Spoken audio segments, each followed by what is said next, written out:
Bienvenidas, bienvenidos a esta serie de diálogos. Acuerdo de Escazú, Derechos Humanos, Ecosistemas Saludables. Esta es nuestra segunda sesión. Esta sesión será en español con traducción simultánea al inglés y al portugués. In order to activate your simultaneous translation into English and Portuguese, please go to the bottom of your screen and choose in the icon world your selected language. Please stay in that same channel. Esta sesión será grabada. Mi nombre es Claudia Ituarte Lima. Yo soy abogada internacional ambiental e investigadora en la Universidad de Estocolmo, del Instituto Raoul Wallenberg. Yo moderé la primera sesión, entonces les voy a compartir algunos de los puntos que discutimos y luego le pasaré la palabra a Marcos Orellana, quien es relator especial en tóxicos y derechos humanos. Esta iniciativa es desarrollada por el Programa de Gobernanza Ambiental en colaboración con la Universidad de Estocolmo, el Programa de Naciones Unidas de Desarrollo, su hub de Latinoamérica y el Caribe, el Programa de Naciones Unidas en Medio Ambiente y la Alianza Global de Instituciones Nacionales de Derechos Humanos. Entonces, una colaboración y parte de estas instituciones también presentaron el día anterior, en el que estuvimos discutiendo el papel de Naciones Unidas en apoyar a los estados, desarrollar legislación, políticas para implementar el derecho a un medio ambiente sano, reconocido en el Acuerdo de Escazú. También discutimos estrategias, innovaciones, en términos de pueblos indígenas, jóvenes, mujeres, para implementar en el Acuerdo de Escazú en sinergia con tratados de derechos humanos y tratados internacionales ambientales relevantes para ecosistemas sanos. Algunos puntos claves que discutimos. Algunas leyes que han sido desarrolladas sin la participación pública están siendo distanciadas de las prioridades de la gente. Se resaltó como el Acuerdo de Escazú es una innovación en términos de participación pública y que entonces ayuda a que se ajuste a esta realidad en términos de poder realmente apoyar esta implementación que se identificó como uno de los retos principales. Y también monitorear y apoyar al Estado a monitorear esa aplicación. También se resaltó la importancia de Escazú en términos de concretizar el derecho internacional de los derechos humanos, específicamente, por ejemplo, en términos de defensores ambientales, a través de medidas cautelares, entre otros. También concretizar estos tratados internacionales ambientales como el Convenio de Diversidad Biológica, reconociendo la diversidad tanto cultural como biológica de la región. Y ver no solo en términos de la conservación de las especies, sino este acercamiento mucho más amplio de ecosistemas sanos, que proveen aire fresco, agua limpia, comida sana. Te dieron varios ejemplos de cómo las plantas tradicionales están ayudando a la gente a tener este bienestar. Y cómo este manejo del territorio y de estos ecosistemas es clave. También los jóvenes que presentaron nos dijeron fuerte y claro que las leyes actuales no están respondiendo de manera adecuada a lo que son sus prioridades. Y que a veces estamos confundiendo los medios con los fines. El punto no es crear más leyes, no es tener a un individuo más en la cárcel o poner una multa más. Nos hicieron énfasis en lo que está en juego, que es su futuro. Un futuro en el que ellos quieren tener un ambiente sano, saludable, sustentable. Y entonces aquí también Escazú se resaltó como un instrumento clave, que tiene precisamente ese objetivo. Un medio ambiente sano, presentado como un derecho de generaciones, tanto presentes como futuras. Y esto es sumamente importante para los niños, para los jóvenes.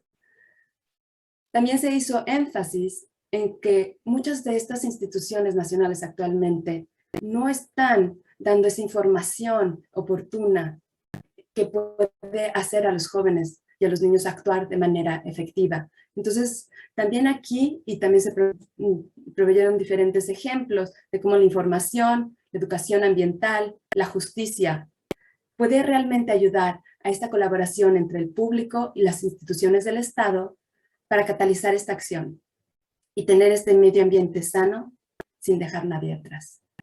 Estos son algunos de los puntos que discutimos. La sesión va a ser accesible a todos ya que fue grabada. Ahora tengo el gusto de darle la palabra a Marcos Orellana, quien será el moderador de esta sesión. Marcos, tienes la palabra. Muchas gracias, Claudia. Es para mí un verdadero placer tener la oportunidad de moderar este panel. Mi nombre es Marcos Orellana, actúo como relator especial de las Naciones Unidas sobre sustancias peligrosas y derechos humanos, y durante las negociaciones del Acuerdo de Escazú tuve el honor de actuar como experto independiente de la Comisión Económica para América Latina y el Caribe. Este panel trata el desafío de la implementación efectiva del Acuerdo de Escazú. Y para abordar dicho tema, quisiera empezar ofreciendo una breve introducción al acuerdo. De esta manera preparamos el terreno para entrar de lleno en lo que es el desafío de la implementación. Algunos de los antecedentes de Escazú. En la conferencia de las Naciones Unidas así llamada de Río +20 sobre desarrollo sostenible el 2012, algunos grupos de países de la región relevaron la brecha que existía en la implementación del paradigma del desarrollo sostenible en la región. Esto también haciendo énfasis en lo que eran los signos vitales del medio ambiente, la degradación del medio ambiente en la región y también la proliferación de conflictos ambientales. Y así en Río +20 surge la así llamada Declaración sobre el Principio 10 en América Latina y el Caribe, que convoca a países, primeros fueron 10 firmantes, y los convoca en un proceso de estudio de factibilidad, de diagnóstico. ¿Dónde está la región en términos de los derechos de acceso? Y tras un par de años de estudio, los países signatarios establecen un comité de negociación para llevar adelante una negociación formal de un acuerdo internacional. Y como bien sabemos, 24 países de la región adoptan el Acuerdo de Escazú el 2018. Algunos de los elementos centrales del acuerdo, el objetivo habla de que es un acuerdo para implementar los derechos de acceso, información, participación y justicia, y el énfasis en la implementación. Y por ese énfasis, el acuerdo y el objetivo hablan del fortalecimiento de capacidades. Desde un inicio, el Acuerdo de Escazú fue concebido como un acuerdo para fortalecer las capacidades en los países a todo nivel, dentro del Estado, de las instituciones gubernamentales, como también de la sociedad civil. Un par de reflexiones sobre este objetivo y las características de Escazú. Es un enfoque de derechos humanos al desarrollo sostenible. En ese sentido, las decisiones ambientales basadas en la participación informada. Es un proceso de diálogo, es una visión del desarrollo entendiéndolo como un proceso de diálogo, y esto está inspirado en la idea de fortalecer la democracia ambiental. También es sumamente importante en Escazú lo que es el reconocimiento de la labor de defensores ambientales en ese proceso de fortalecimiento de democracia ambiental. Ese es el objetivo central que inspiró a las partes y que también se ve reflejado en el texto del acuerdo. Hay una disposición específica sobre objetivo. El acuerdo también contempla principios, definiciones y algunas disposiciones generales. Quisiera recalcar un par. El acuerdo establece la garantía del derecho a un medio ambiente sano. Las partes se comprometen a garantizar que toda persona pueda gozar el derecho a un medio ambiente sano. Esto es de alguna manera un precursor del reconocimiento global que sucede en la última sesión del Consejo de Derechos Humanos sobre el reconocimiento, sobre el derecho a un medio ambiente sano, seguro, limpio y sostenible. Esta garantía del derecho a un medio ambiente sano es muy importante, es algo que la sociedad civil, los países de la región han hecho hincapié durante las negociaciones y de alguna manera avanza más allá de lo que era uno de los modelos que siguió el Acuerdo de Escazú, el Acuerdo de Aarhus en Europa, también sobre los derechos de acceso, donde el derecho a ambiente sano no se establece como una garantía, sino como un elemento del objetivo. Una segunda disposición general que me parece importante enfatizar en estos breves minutos es la obligación de adoptar todas las medidas que sean necesarias para la implementación. Y de ahí entonces nuevamente el énfasis en la implementación de este panel. Y una tercera está en que el acuerdo no es un techo, es un piso, permite construir, no deroga otros derechos, es sin perjuicio de otros derechos que puedan estar establecidos en la legislación nacional o en acuerdos internacionales.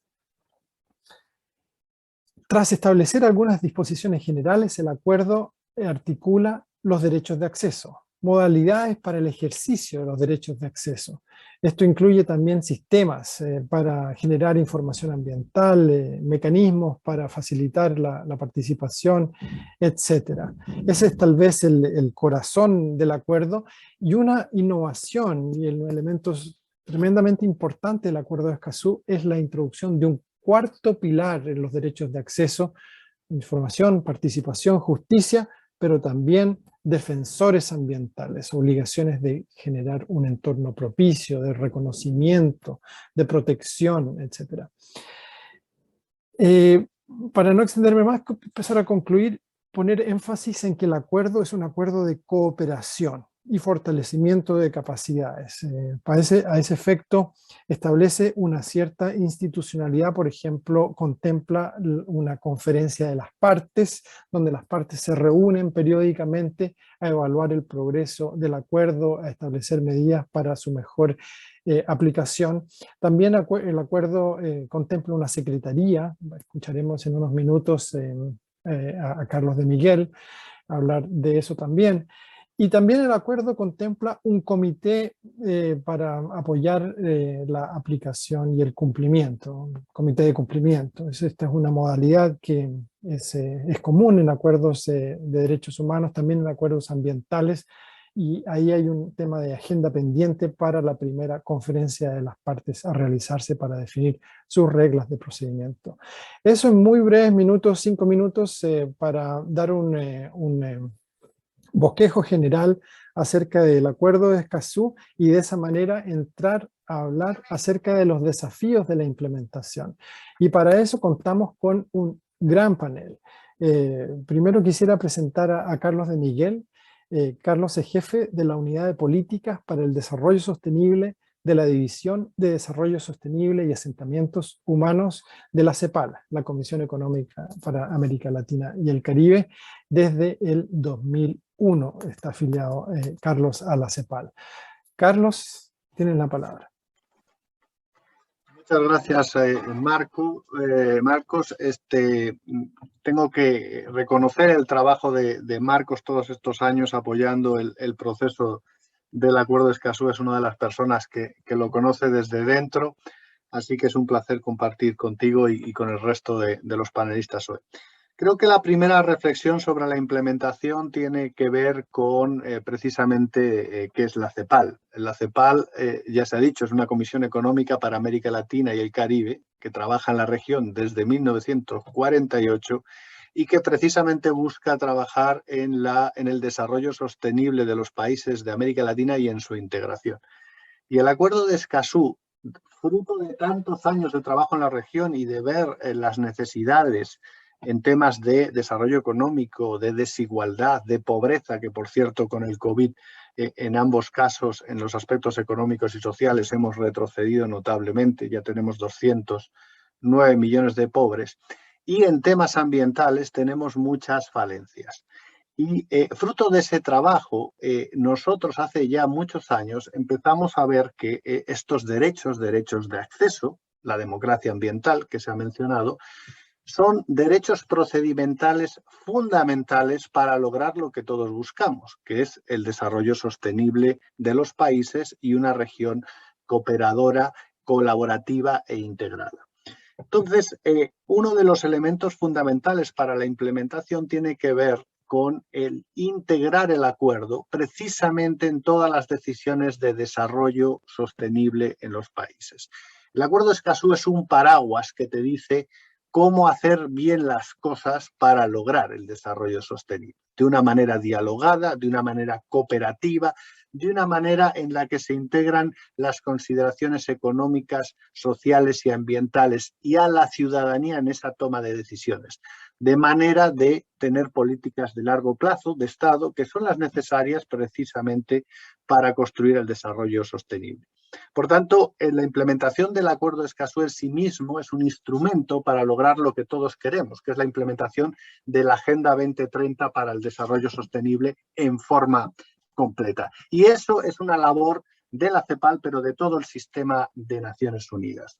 Como bien ha dicho Marcos, el Acuerdo de Escazú es un acuerdo de fortalecimiento de capacidades y cooperación y, por tanto, uno de los elementos centrales para su implementación tiene que ver con el fortalecimiento de todos estos lazos de cooperación que hay en la región y focalizarlas, cambiarles a veces el nombre o la idea para entender que los derechos de acceso son elementos esenciales para objetivos particulares. Si queremos implementar cualquier acuerdo multilateral ambiental, fortaleciendo los derechos de acceso tenemos más probabilidad de alcanzar ese fin último, que puede ser la lucha contra el cambio climático o el garantizar que no se utilice el mercurio a través de la Convención de Minamata.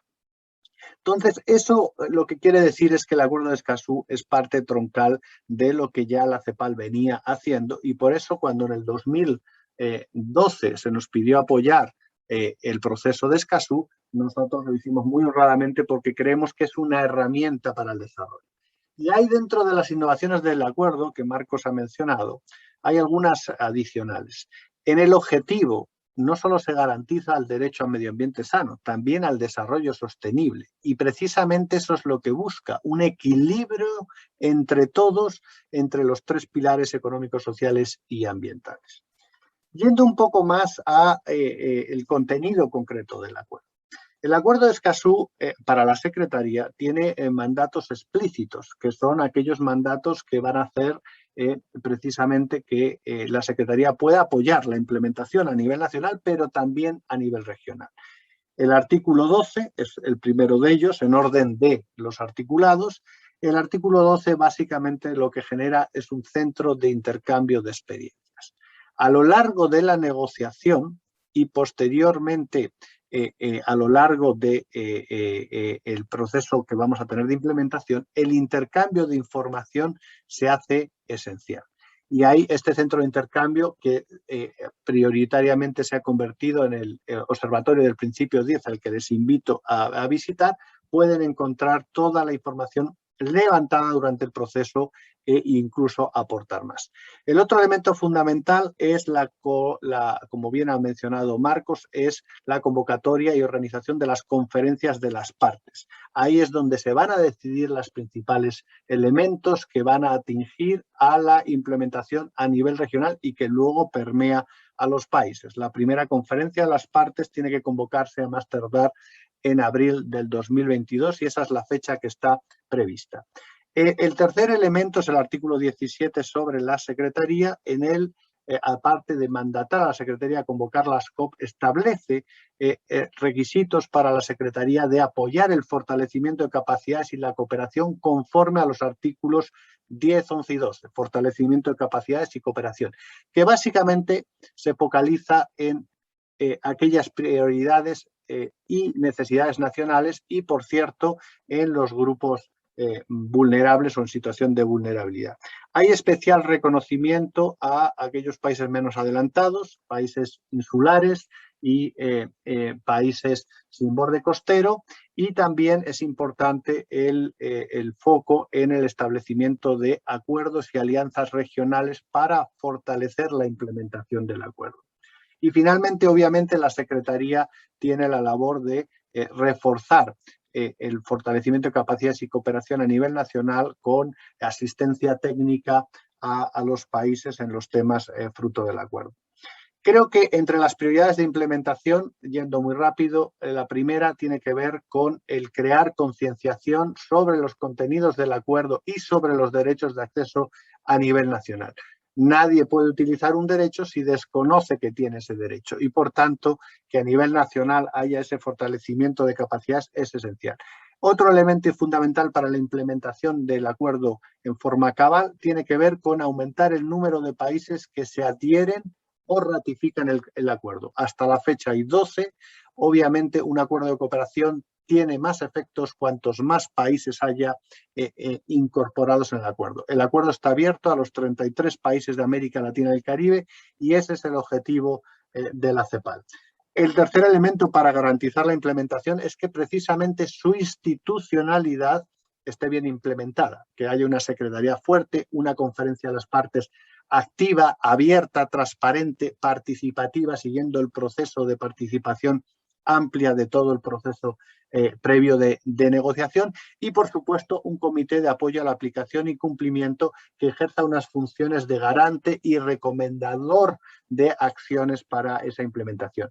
Obviamente, eso también va a requerir de apoyos financieros de los países y de, por cierto, socios de otras regiones y, por supuesto, tomar ventaja de, sobre todo, los países miembros de la Convención de Aarhus, que tienen como mandato apoyar la implementación de los derechos de acceso también más allá de la Convención, ver ese intercambio de experiencias que nos permita generar sinergias sobre las prioridades nacionales.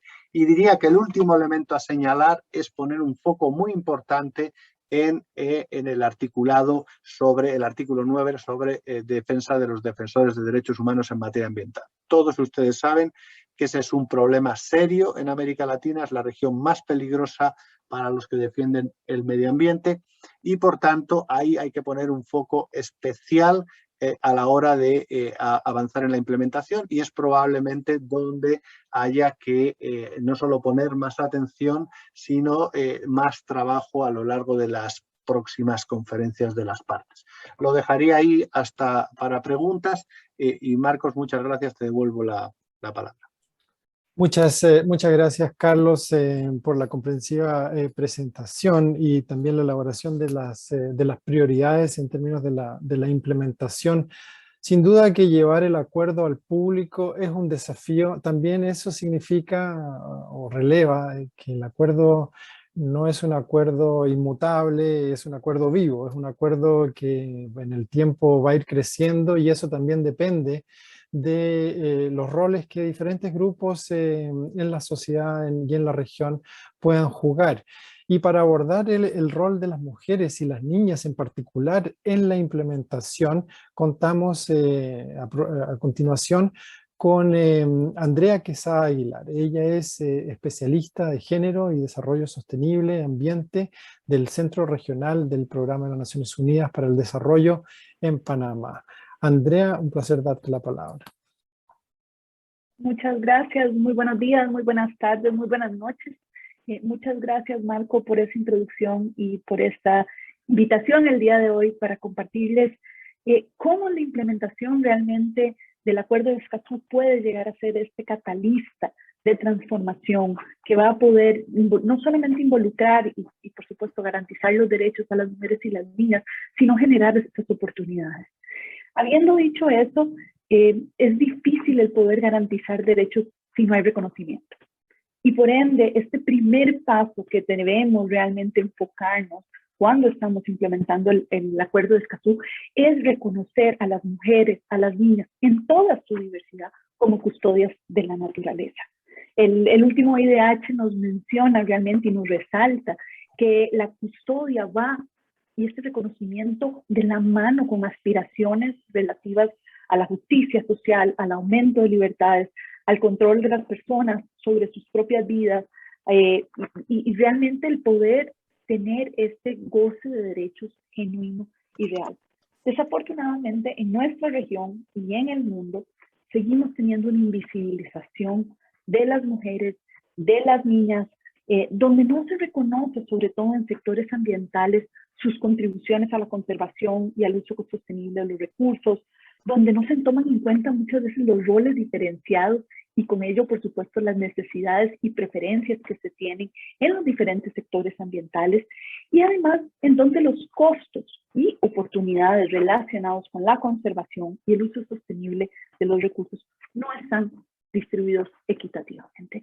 Entonces, como vemos, si no tenemos este primer paso, realmente no vamos a llegar a tener una genuina implementación del Acuerdo de Escazú. Tiene que ser vista la igualdad de género como uno de los principios rectores del acuerdo. ¿Por qué? Porque es difícil poder imaginarse, el poder implementar los pilares que mencionabas, Marco, con relación a todo el acceso y estos derechos de acceso, si no partimos desde este principio de la igualdad. Podemos tener los mejores sistemas de acceso a información, podemos diseñar los sistemas para que participen o sea, de una manera plena, ¿verdad? Y que haya una participación pública o un acceso a la justicia que, de nuevo, esté disponible. Pero, de nuevo, si no se reconoce desde la incepción que los hombres, las mujeres, los niños y las niñas experimentan necesidades, barreras y desigualdades diferenciadas en relación con estos procesos, pues seguiremos repitiendo los patrones de exclusión y aún peor en muchos casos generando nuevas desigualdades. Ahora, en relación con los impactos positivos de la implementación, es una gran oportunidad. De nuevo, si lo empezamos desde el reconocimiento, hay esta oportunidad de abordar estas desigualdades prevalentes y sistémicas.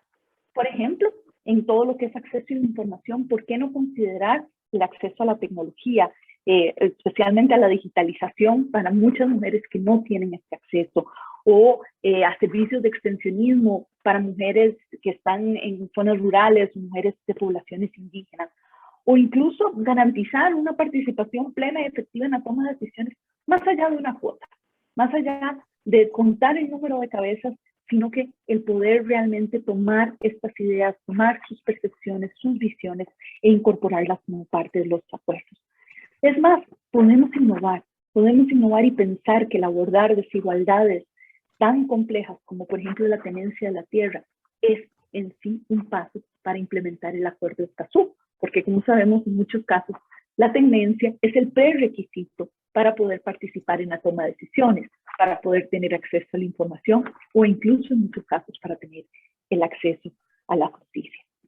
Entonces podríamos seguir aquí enumerando un sinnúmero más de estas desigualdades y realmente la idea es poder entonces generar estas oportunidades de transformación. ¿Por qué? Porque si no nos colocamos los lentes de género y comenzamos a leer el Acuerdo de Escazú desde estas desigualdades y desde estas realidades de las mujeres y las niñas en toda su diversidad, realmente, de nuevo, vamos a entrar en un camino en donde el implementar de manera efectiva los compromisos del Acuerdo de Escazú se vuelve algo que no es predecible, es algo realmente que podría tener resultados incluso en algunos casos negativos. También el Acuerdo de Escazú, por supuesto, y como mencionábamos, la importancia de el proteger, el de reconocer también a los defensores y defensoras de los derechos. Bueno, la implementación del Acuerdo de Escazú nos permite entonces también comenzar a enfocarnos en abordar esta violencia multidimensional que es prevalente en nuestra región.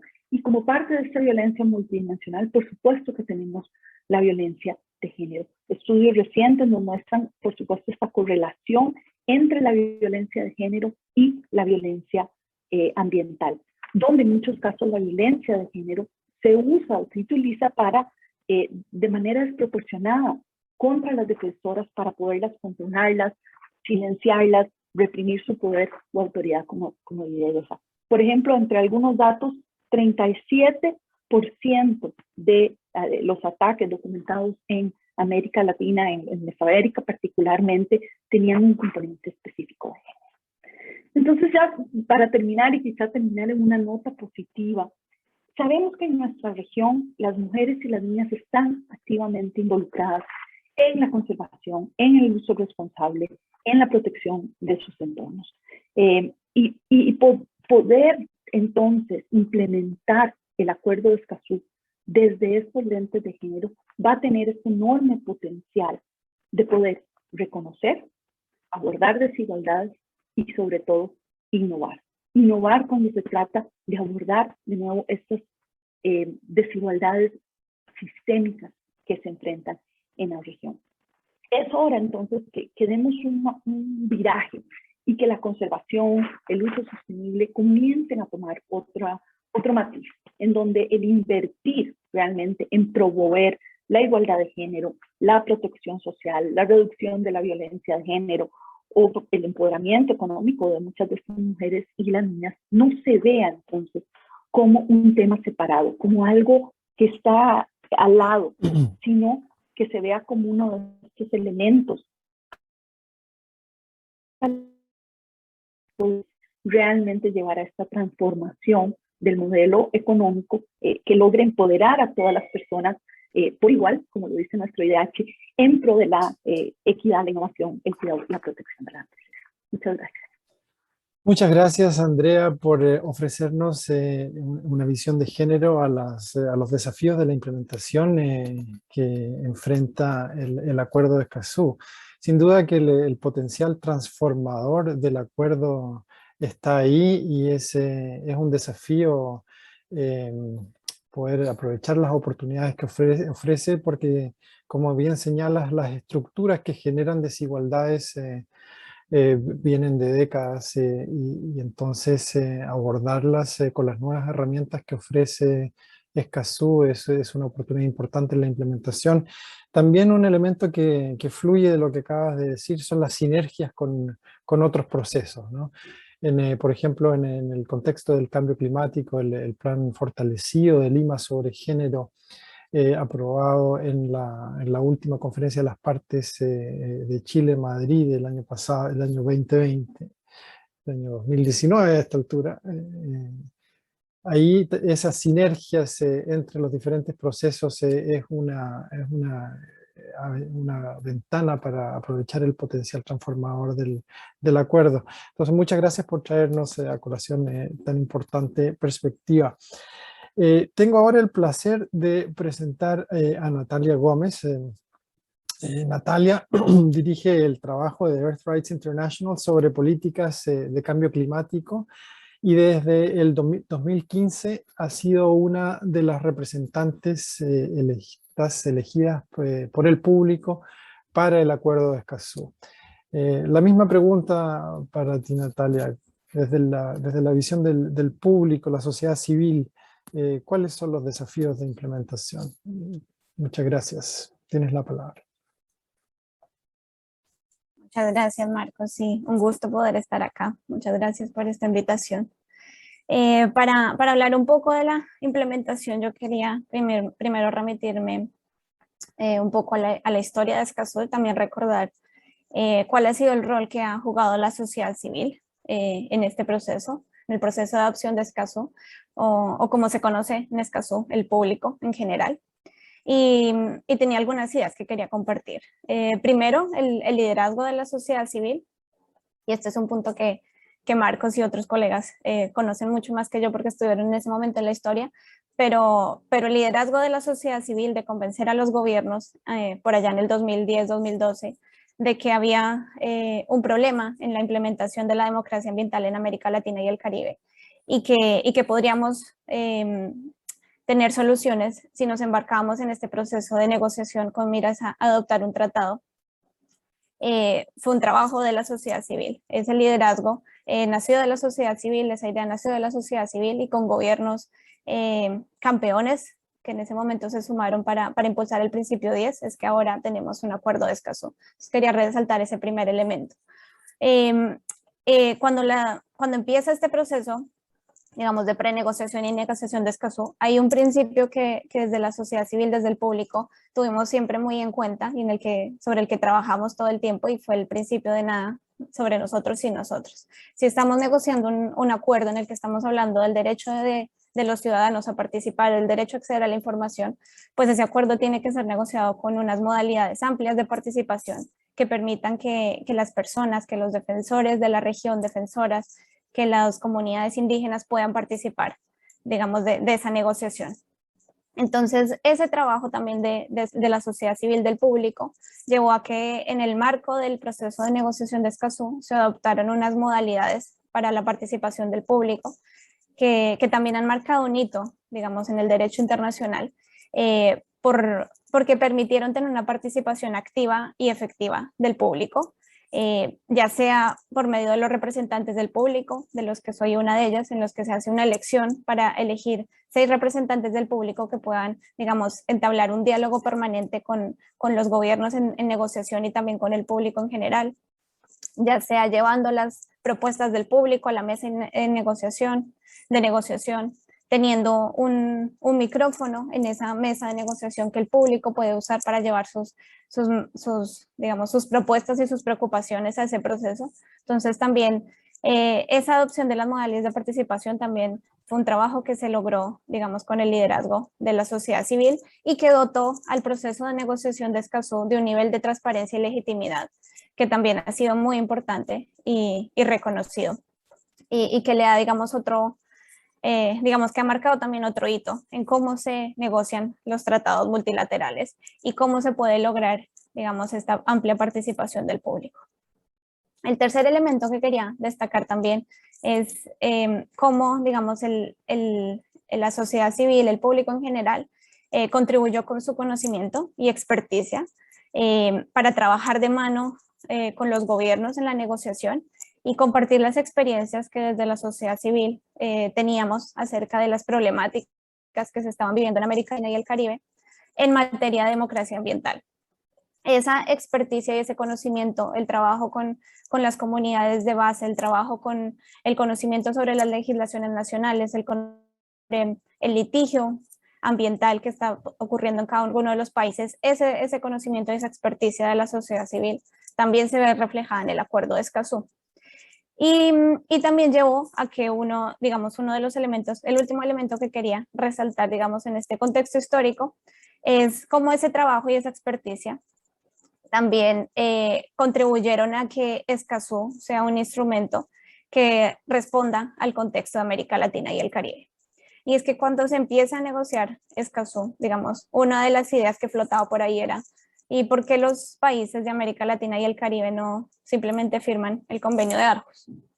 Y una, digamos, de las razones fue porque identificamos, y con gobiernos también, que Latinoamérica y el Caribe tiene un contexto muy particular y que se necesitaba un instrumento, digamos, a la medida que pudiera responder a ese contexto particular.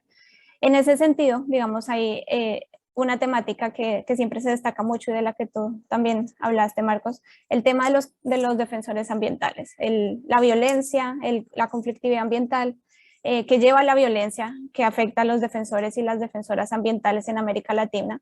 Lamentablemente es una cosa muy nuestra, muy de nuestra región. Y por eso desde la sociedad civil también uno de los objetivos era que Escazú, como un instrumento de y para la región, respondiera a esta temática.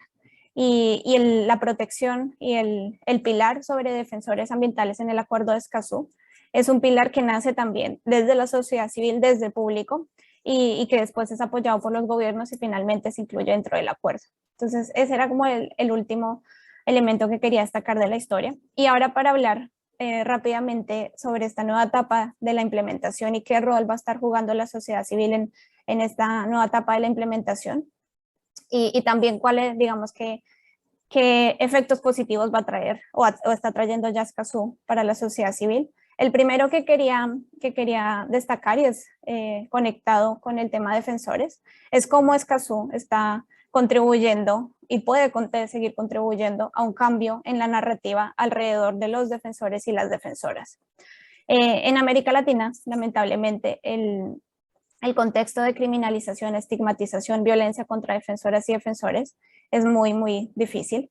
Y se ha posicionado mucho estos discursos en contra de los defensores y las defensoras que las catalogan como opositoras al desarrollo, en algunos casos como terroristas. Es algo que ocurre en todo el mundo, pero que en América Latina tiene una particularidad muy difícil. Y en ese sentido, Escazú, con este pilar de reconocimiento al trabajo y a los derechos de los defensores, está contribuyendo y puede tener una gran contribución a cambiar ese paradigma y esa narrativa. El segundo elemento que iba, y ya con esto voy acabando, es el rol que tiene la sociedad civil para amplificar Escazú, como lo hablaba también Carlos de Miguel. Las campañas comunicacionales, el construir capacidades en torno a cuáles son los derechos de acceso que protege Escazú y cómo lo hace, es algo muy importante y en lo que la sociedad civil ha estado trabajando mucho, y también de la mano con las campañas por la ratificación y la adhesión de Escazú en cada uno de los países. Y finalmente, el último elemento es cómo la sociedad civil también puede contribuir a verificar el cumplimiento de las obligaciones emanadas de Escazú. Y este es un tema que, como tú lo decías, Marco, está en la agenda pendiente de Escazú para la primera COP, pero quería yo resaltar la importancia de que ese comité de apoyo a la implementación y al cumplimiento que se crea en el acuerdo de Escazú permita recibir comunicaciones de la sociedad civil, como pasa en el convenio de Aarhus en este mecanismo similar, porque esto es lo que va a permitir que la sociedad civil, que las organizaciones de base, que las organizaciones indígenas, que son las que están viviendo estos conflictos socioambientales a los que quiere dar soluciones Escazú, pues puedan llevar, digamos, su información y sus preocupaciones a este comité y de así contribuir pues a que las obligaciones emanadas de Escazú se cumplan efectivamente. Muchas gracias. Muchas gracias, Natalia, por ofrecernos esa perspectiva desde la sociedad civil y los desafíos de la implementación y el rol que puede jugar la sociedad civil en esos desafíos. Recordabas las modalidades de participación, sin duda que, como bien señalas, se han constituido en un hito en la manera de hacer derecho internacional, la manera en que se negocian acuerdos internacionales, la cercanía entre los estados y la sociedad civil, el diálogo constructivo, y el resultado está a la vista, un acuerdo robusto, ambicioso, con un enfoque de derechos. Y quiero relevar también un segundo punto que mencionabas, la voz propia de la región. Encontrar esa voz, cuáles son aquellos elementos, el cambio de narrativa, las difíciles circunstancias y situaciones que viven defensores ambientales en la región, la importancia de la sociedad civil de amplificar el acuerdo. Ese es, para usar tus palabras, el desafío de aterrizar el acuerdo y llevarlo a sus usuarios, a las personas y grupos en situación de vulnerabilidad, para que los derechos de acceso se hagan realidad y la promesa del desarrollo sostenible se haga una realidad en la región. Muchas gracias por ofrecernos esas perspectivas. Tengo ahora el placer de invitar a Claudia Ituarte Lima de la Universidad de Estocolmo y el Instituto Raoul Wallenberg a tomar la palabra. Claudia. Muchas gracias, Marcos. Y bueno, aquí me gustaría resaltar el rol de específicamente un grupo de instituciones, que son las instituciones nacionales de derechos humanos, como parte de un proyecto con la Universidad de Estocolmo y el Programa de Naciones Unidas para el Desarrollo, junto con otras organizaciones. Hemos estado realizando un atlas de precisamente ver cuál es el rol de estas instituciones nacionales en términos de un derecho a un medio ambiente sano, que, como ya se resaltó, es un derecho reconocido en el Acuerdo de Escazú. Y nos hemos dado cuenta la riqueza de estos casos. Encontramos 135 casos en los que las instituciones nacionales de derechos humanos han intervenido en hacer realidad este derecho. En este sentido, esta implementación y cómo estas organizaciones pueden apoyar. Tenemos, por ejemplo, en Chile, la Institución Nacional de Derechos Humanos, específicamente enfocada en la niñez, ha hecho visitas a las escuelas para escuchar cuál es la perspectiva de los niños, de los jóvenes, en términos de tener un medio ambiente libre de contaminación, o en Perú, por ejemplo, de redactar, implementar una ley de consulta previa que sea en línea con el convenio 169 de la OIT, y que, bueno, también, por supuesto, está muy relacionada con las provisiones y aspectos que se mencionaron anteriormente. En Costa Rica también, con investigaciones públicas. Y bueno, me gustaría resaltar este rol de las instituciones nacionales de derechos humanos como un puente entre las instituciones de los estados, poder ejecutivo, legislativo, judicial y el público en general. Un puente en términos de la legislación internacional y cómo esta se va domesticando y se va aplicando a nivel nacional, local. Por ejemplo, Costa Rica, en una serie de webinarios que tuvimos al respecto, señalaba, bueno, las personas que viven en zonas costeras pueden tener mucho más en común, toda la zona costera de Latinoamérica, y cómo se puede desde ese reconocimiento de los retos también tener soluciones. Y hay específicas herramientas que están usando, que al realizar esta investigación nos percatamos. Una de estas investigaciones de monitorear la aplicación de los derechos de medio ambiente y de derechos humanos. Estas consultas públicas nacionales que no se enfocan solamente en un caso concreto, sino ayudan a entender los problemas sistémicos. Y aquí tenemos también que aprender de otros procesos, por ejemplo, el de Filipinas, que tuvo un tipo de esta consulta pública nacional y que también tuvo elementos muy fuertes internacionales, en términos de cambio climático en este caso. Amigos de la Corte, otro instrumento central. Y finalmente también quisiera abordar las evaluaciones de impacto ambiental, no solo en proyectos, sino de manera más estratégica. Y también evaluaciones de impacto ambiental específicamente de derechos humanos. Simplemente quisiera acabar esta breve intervención invitando a todos los participantes que están en este foro de también acercarse a sus organizaciones, a sus instituciones nacionales de derechos humanos y también a la institución regional que ayuda a hacer estos vínculos también entre las diferentes instituciones para ver cómo lo podemos hacer y vincular con el Acuerdo de Escazú. Para finalmente atender esta triple crisis de cambio climático, biodiversidad y contaminación que está sumamente interrelacionada. Antes de pasar a las preguntas y respuestas y pasarle la palabra nuevamente a Marcos, vamos a tener una encuesta porque tenemos interés de saber de ustedes, con 2 preguntas muy breves que tomará 2 minutos.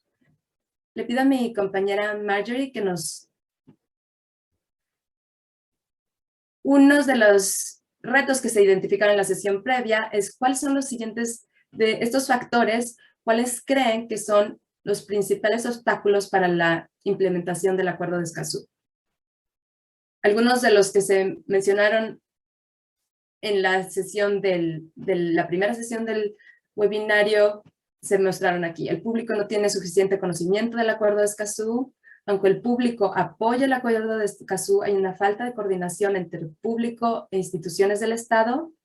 El legislativo no tiene suficiente conocimiento del Acuerdo de Escazú, entonces por eso no lo ha ratificado. Y la prioridad política para el medio ambiente y los derechos humanos es baja, o alguna otra. Entonces, les pedimos que reflexionen un momento y nos pongan ahí su respuesta.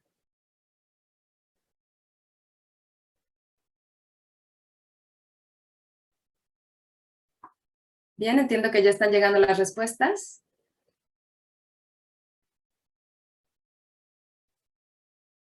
Bien, tenemos entonces que la prioridad política para el medio ambiente y los derechos humanos es baja. Esa es una de los principales de las personas que que estamos aquí en esta reunión. Entonces es una clave, pero también tenemos que las otras también es un factor en los que podemos trabajar más y esta es una oportunidad para también establecer estrategias de cómo hacerlo. También vamos a tener otra pregunta.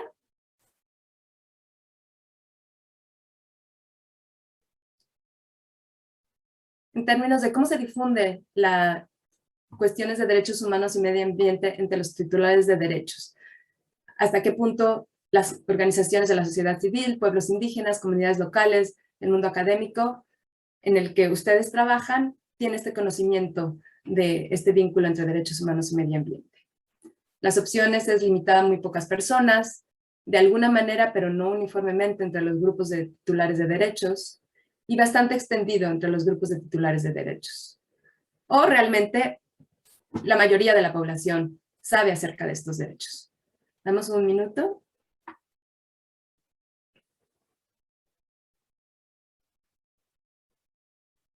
Gracias.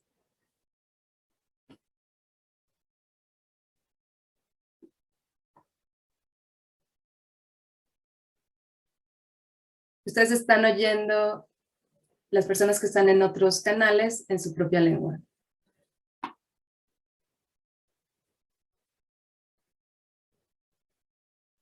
Les pedimos que nos pongan los resultados, por favor.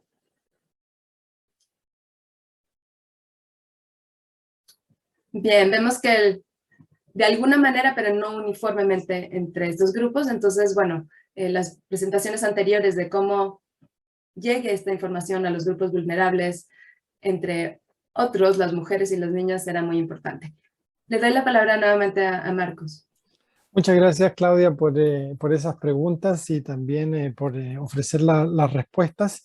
Teníamos un muy breve espacio de tiempo para preguntas y respuestas en el chat, pero no veo ninguna y como nos quedan 6 minutos en el horario, quisiera pasarle la palabra nuevamente a nuestros panelistas para sus reflexiones de cierre en 1 o 2 minutos, tal vez en el orden inverso al que empezamos.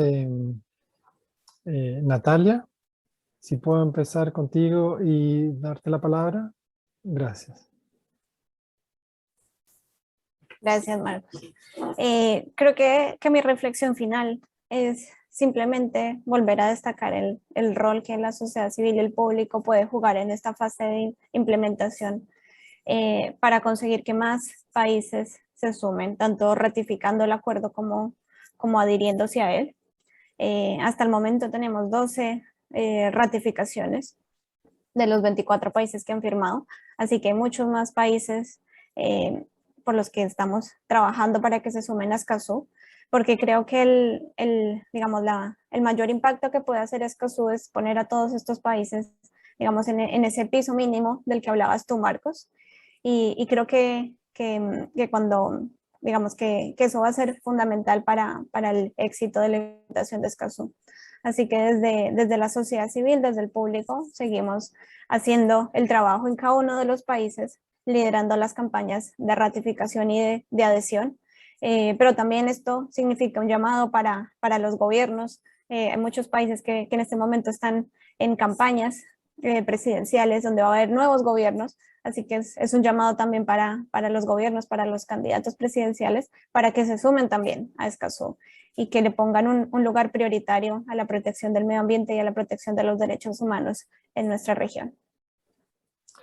Muchas gracias, Natalia. Sin duda que desde el inicio del proceso allá en Río +20 y durante el establecimiento del comité de negociación, la apertura a la firma, etcétera, un elemento clave de la participación de los países ha sido su compromiso con el desarrollo sostenible. Eso tiene una gran multitud de implicancias, incluyendo lo que mencionaba Carlos acerca de los recursos financieros para la consecución del acuerdo, de la cooperación internacional, incluso haciendo eco de lo que es un compromiso real con la democracia ambiental y el desarrollo sostenible. Vemos que los países de la región, claro, los gobiernos van cambiando y ciertas líneas de acción se van profundizando.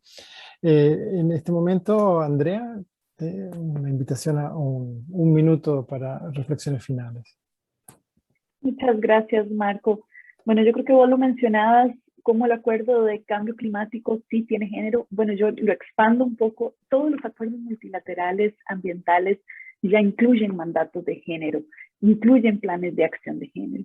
Y no solamente están estos mandatos de género a nivel internacional, sino que los países, nuestros países en América Latina, tienen también una serie de marcos políticos sobre la igualdad de género y garantizar derechos para las mujeres y las niñas. Entonces el acuerdo de Escazú podría ser un vehículo para la implementación justamente de estos mandatos, de estas políticas, y puede realmente contribuir de una manera muy real a finalmente la igualdad de género. ¿Y a qué nos referimos con igualdad de género? Bueno, al goce de los derechos, al poder tener unas voces, tanto los hombres como las mujeres, en el proceso de toma de decisiones y en todos los procesos de nuevo relacionados con la conservación y el uso sostenible de los derechos. También tener una oportunidad equitativa a las oportunidades que se generan con estas transformaciones ambientales y sobre todo también una oportunidad de nuevo de que los costos asociados a la conservación, incluyendo todo este exponerse a la violencia multidimensional, sean abordados efectivamente. Entonces veámoslo como una oportunidad realmente de mostrar cómo la implementación del Acuerdo de Escazú de una manera género responsiva contribuye a esta evolución o esta transformación en, de nuevo, las políticas ambientales a nivel internacional y nacional. Gracias. Muchas gracias, Andrea. En tu reflexión se puede apreciar lo que puede ser una semilla ya de la articulación de una agenda para la primera COP y un programa de trabajo, porque como hemos conversado el día de hoy, el acuerdo lo que hace es establecer un enfoque de derechos al desarrollo sostenible, y eso implica, entre otras cosas, mirar la realidad desde la perspectiva de aquellas personas y grupos que se encuentran en situación de vulnerabilidad para hacer frente a las estructuras que necesitan ser transformadas y lograr un verdadero desarrollo sostenible, inclusivo y de otro orden. Carlos, últimos minutos de reflexión, tienes la palabra. Gracias, Marco. Y coincidiendo con Natalia en que ojalá más países se sumen a este piso mínimo, yo creo que mi reflexión sería un llamado tal vez al optimismo. Normalmente la gente que trabaja en temas de derechos humanos, en temas de medio ambiente y desarrollo sostenible se ve muchas veces frustrada por la lentitud de los avances, pero la realidad es que este año estamos celebrando 20 años de la Convención de Aarhus. El próximo año tendremos Estocolmo más 50. Ojalá hagamos un balance donde encontremos cosas buenas. Esperamos con optimismo que en la COP de París avance un poquito más en la ambición para enfrentar el cambio climático. Y en América Latina tenemos por primera vez un primer acuerdo ambiental con contenidos de derechos humanos, el primero que tenemos en la región. Así que por lo menos algo ya tenemos que no teníamos previamente. Obviamente ese optimismo tiene que ir nutrido de un compromiso a seguir trabajando duramente, porque sabemos perfectamente, y sobre todo con la pandemia del COVID, que la situación de la región en todas las aristas del desarrollo sostenible incluyendo toda la temática de derechos humanos y Estado de Derecho en los países, no es que haya mejorado notablemente haciendo uso de un eufemismo. Entonces ahí el trabajo continuo es fundamental, pero el espíritu de la negociación de Escazú, de diálogo, de buena fe entre la sociedad civil, los estados que negociaban, incluso el sector privado y otros actores que participaron, creo que es fundamental para que el proceso de Escazú siga creciendo y llegando a más rincones y construyendo en las próximas COP. Eso es fundamental. Los enemigos de estas cosas van a existir siempre, pero yo confío que como somos más los amigos, pues en algún momento forzamos la balanza. Así que les invito a seguir apoyando el Acuerdo de Escazú y trabajar con todas sus energías en los distintos países para que sea una realidad. Muchas gracias, Carlos, por compartirnos esa reflexión. Estamos sobre la hora y entonces a mí no me queda más que agradecer a los organizadores del evento, al Programa de las Naciones Unidas para el Desarrollo y otros organizadores, también a nuestros panelistas por las excelentes presentaciones y la rica conversación que hemos tenido en el día de hoy. Y quisiera, por último, alentar a quienes nos acompañan el día de hoy a hacerse parte del esfuerzo de implementación. Sin duda que la negociación fue ardua, fue un hito lograr la adopción, la entrada en vigor y ahora el desafío de la implementación. Existen las maneras de incorporarse a la discusión en el trabajo del público, en vistas a la primera conferencia de las partes, y también a nivel nacional hay mucho por hacer. Con ese mensaje de aliento a participar, quisiera entonces darles a todos y a todas las gracias por su atención y lo dejamos hasta la próxima oportunidad. Que pasen un buen día.